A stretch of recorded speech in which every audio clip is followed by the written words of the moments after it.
Lagi nila hawak pero kasi nang nasa labas sila, di ba? Mga 3 hours na doon eh.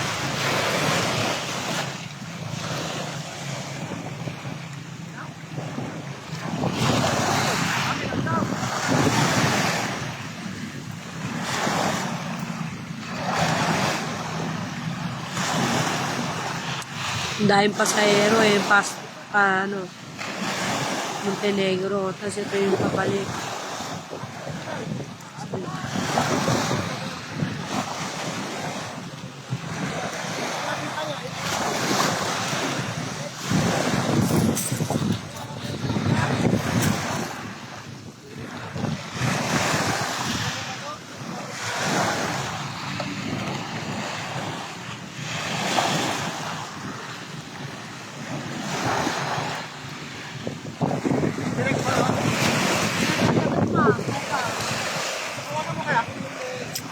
Tinawagan ko po.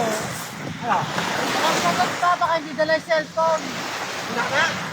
Opo, di ba nandun sila sa kabila? Yung accident mo.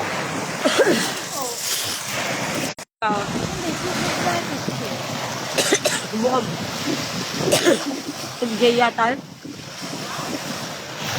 Hindi ko lang kung anong pwede nila.